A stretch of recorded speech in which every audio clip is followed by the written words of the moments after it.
C'est un coup inattendu que personne n'avait vu venir.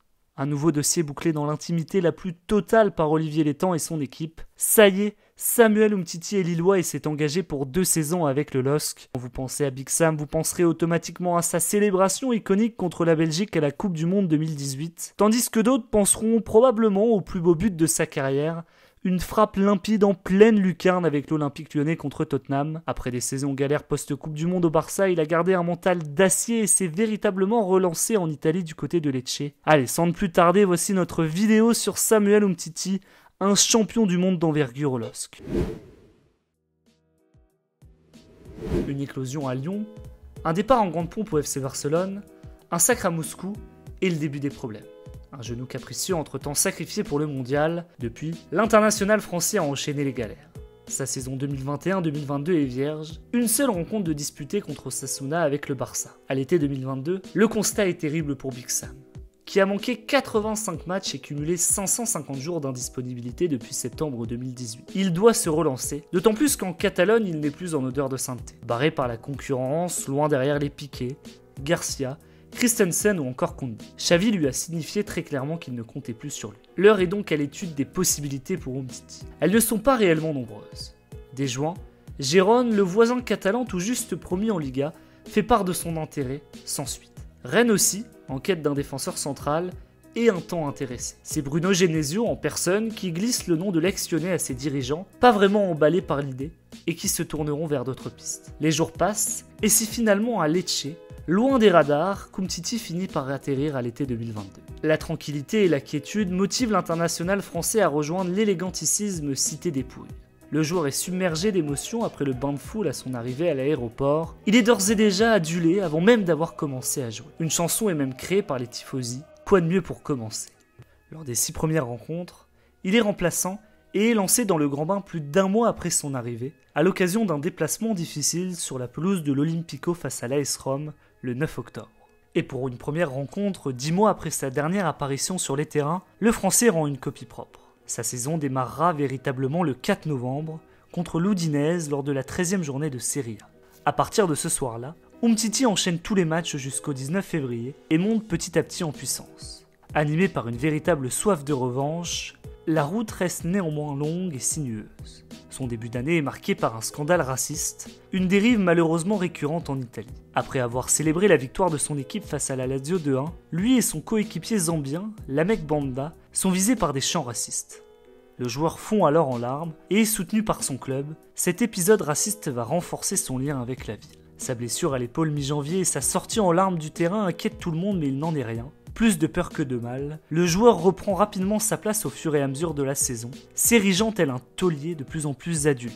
Les chiffres parlent d'ailleurs d'eux-mêmes. Avec Umtiti titulaire au coup d'envoi, Lecce a connu tous ses clean sheets sur la saison, contre 0 à son absence. Umtiti boucle une saison pleine avec 25 matchs pour 24 titularisations, où il a manqué seulement 3 matchs sur la phase retour, dont un où il est resté sur le banc, et l'autre pour une accumulation de cartons jaunes. En 25 matchs en moyenne durant son prêt, 84% de passes réussies, 61% de duels gagnés, le record de son équipe, et 2,1 tacles par match, un bilan très positif. Surtout, le natif de Yaoundé a mis tout le monde d'accord.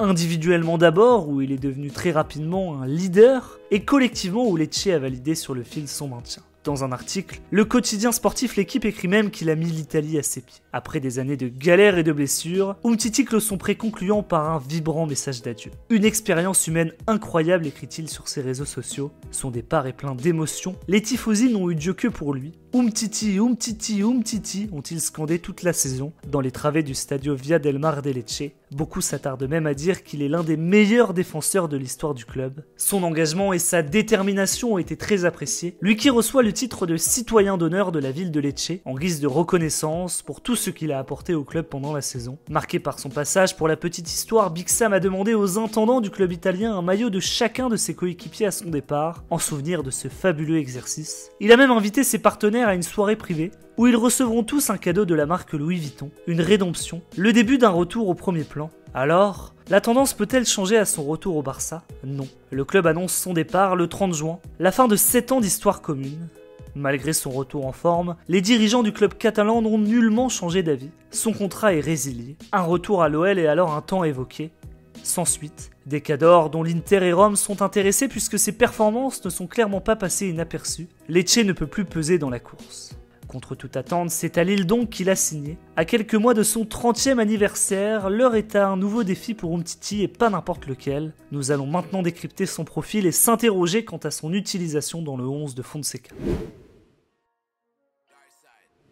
Morphologiquement avant toute chose, Samuel Umtiti présente un premier avantage. Il est gaucher, soit le seul à l'être parmi nos joueurs capables d'évoluer dans l'axe de la défense. Un petit détail qui peut avoir son importance. Avec seulement 1m82, il sera d'ailleurs le plus petit défenseur central de l'équipe, tous autour du 1m90. Au niveau des statistiques, il convient de se référer à sa saison post-blessure à Lecce, la plus représentative de son niveau actuel. Selon les chiffres de F-Bref, Umtiti se démarque le plus par rapport aux autres défenseurs au niveau des tacles. Qu'il soit en zone défensive, offensive ou au milieu de terrain, l'ancien Lyonnais se place parmi les meilleurs en Europe, un premier point qui laisse présager du bon. Un de ses atouts principaux qui n'est pourtant pas visible dans ses stats concerne son superbe jeu au pied. Que ce soit balle au pied ou dans la construction, Umtiti fait partie du haut du panier dans ce domaine. À l'aise quand il s'agit de garder le ballon, il est également capable de traverser le terrain sur plusieurs dizaines de mètres si l'occasion se présente. Aussi et surtout, il est très efficace dans le jeu long. Si ce n'est pas celui qui va casser des lignes par ses passes au sol, il va pourtant souvent faire de longues transversales pour trouver ses coéquipiers démarqués.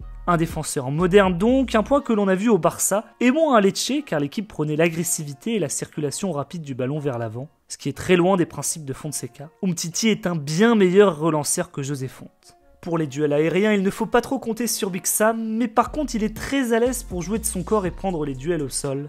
Tout comme José Fonte, Umtiti est un joueur relativement lent, mais le champion du monde arrive bien mieux à gérer sa vitesse que le champion d'Europe, de par un sens du placement et de l'anticipation plus développé. Une question se pose désormais, quel rôle occupera-t-il l'an prochain? Arrivé pour combler le départ du Portugais, l'ancien coéquipier de Messi à Barcelone vient pour jouer et endosser le dossard de taulier de la défense, qui sans lui a une moyenne d'âge de seulement 21 ans. Alors que Fonte jouait à droite toute sa vie, Umtiti a joué au poste de défenseur central gauche. Avec son statut, il semble logique que ce soit lui qui récupère ce poste, mais il faut veiller à ce que Diallo ne soit pas trop perturbé à son retour de blessure, lui qui a toujours occupé ce poste quand il jouait défenseur central. Aussi, en attendant le retour du Portugais sur le terrain, Umtiti devra exercer quelques mois avec un coéquipier temporaire, soit Yoro, soit Alexandro. Le Brésilien était préféré en fin de saison dernière par Fonseca quand il fallait faire un choix entre les deux. On imagine qu'associer deux Français dans l'axe pourrait être privilégié. Pour parler purement tactique, Lille est une équipe qui joue avec le ballon, avec le deuxième plus gros pourcentage de possession en Ligue 1 sur la saison dernière. L'ancienne équipe de Samuel Umtiti était quant à elle avant-dernière de Serie A dans ce domaine, avec 41,3% de moyenne contre les 60,5% du LOSC. C'est l'aspect qui va le plus lui changer puisqu'il sera beaucoup plus porté vers l'avant dans son positionnement et donc plus sujet à encaisser des contre-attaques.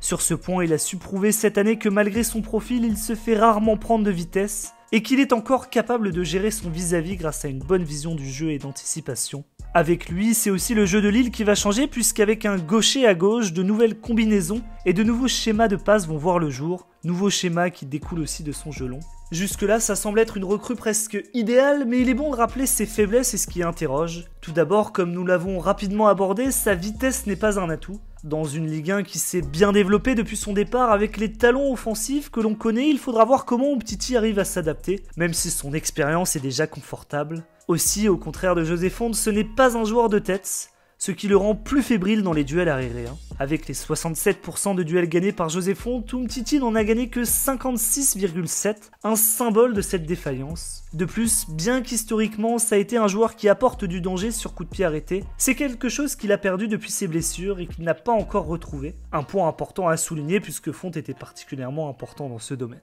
Est-ce donc un bon choix ? On peut penser que oui, puisque Samuel Umtiti pourrait apporter toute son expérience à la jeune arrière-garde lilloise, composée notamment de Lenny Yoro ou encore de Bafodé Diakité. Un leadership et une aura incontestables.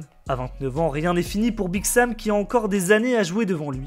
Avoir un champion du monde dans son vestiaire n'a pas de prix. Dans un environnement sain, loin d'être volcanique comme les Luchins, un championnat qu'il connaît parfaitement bien, Samuel Umtiti n'aura aucun mal à s'intégrer et pourra être opérationnel rapidement. Forcément, de par son statut, difficile de le voir remplaçant. Certains seront contre, car prendre Umtiti reste malgré tout un pari, en sachant qu'on ne sait pas encore à quel niveau reviendra Thiago Diallo de sa blessure des ligaments croisés en octobre. Mais souvenez-vous de la situation de José Fonte à son arrivée. Après son départ de Southampton, il avait été transféré à West Ham, club où il n'a guère brillé. La faute à une grosse blessure en fin de saison qui l'a privé des terrains pendant presque 4 mois.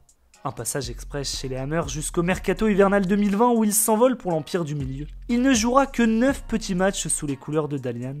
Et c'est après ces 4 mois en Chine qu'il débarque à Lille, alors qu'il semble être en totale régression âgé de 35 ans. Beaucoup demeuraient sceptiques à sa signature, mais José a mis tout le monde d'accord. La situation d'Umtiti est différente puisqu'il n'a pas encore 30 ans, a de belles années devant lui et sort d'une saison très aboutie. Sa grosse période de blessures successives semble en l'état être en partie résolue si on en croit ses dires et ceux du président Létang. Il est de toute façon très difficile de maîtriser le médical d'un œil extérieur comme le nôtre, donc jouons la carte de la confiance et de la prudence. L'ancien Barcelonais avait des offres avant son arrivée, notamment d'Arabie Saoudite au montant faramineux. Nous pouvons donc louer le fait qu'il ait privilégié l'aspect sportif, contrairement à l'aspect financier comme de nombreux joueurs l'ont fait. Cela montre toute la détermination d'Umtiti à poursuivre au plus haut niveau et se relancer pleinement pour, pourquoi pas, retrouver l'équipe de France à l'aube de l'Euro 2024.